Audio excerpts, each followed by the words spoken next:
बच्चों, अब हम अभ्यास कार्य का प्रश्न 3 समझेंगे।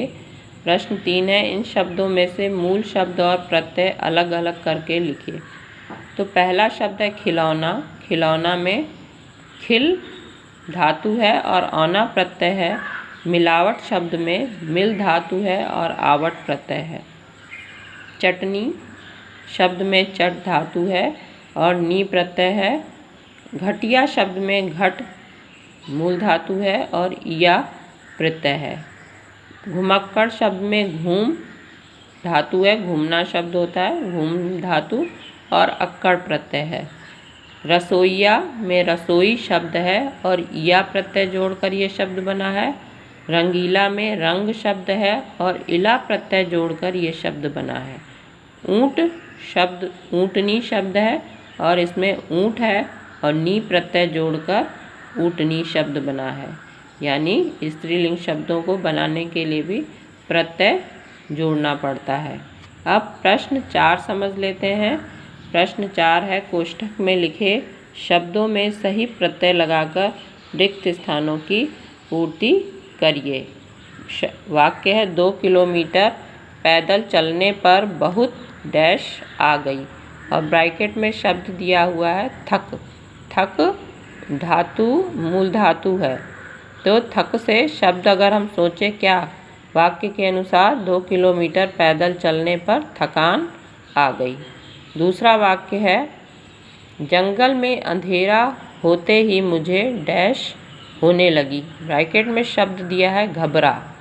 अब घबरा से हमें सोचना पड़ेगा कि क्या प्रत्यय लगाकर शब्द बनाएं कि वाक्य पूरा हो जाए। तो जंगल में अंधेरा होते ही मुझे घबराहट होने लगी। घबराहट होने लगी। तो इस तरह से घबराहट, घबरा में आहट प्रत्यय जोड़ करके घबराहट शब्द बना लेंगे। उसके बाद है, तुम तो बड़े डैश हो, कक्षा में प्रथम तो आओगे। ब्रैकेट में शब्द है पढ़। तो इस तरह से पढ़ से बन जाएगा पढ़ाकू।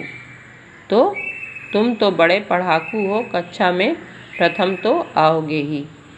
फिर चौथा वाक्य है, बगीचे में आम के पेड़, खाली जगह दे दी गई है, आमों से लदे पेड़ थे। अब ब्रैकेट में दिया रस।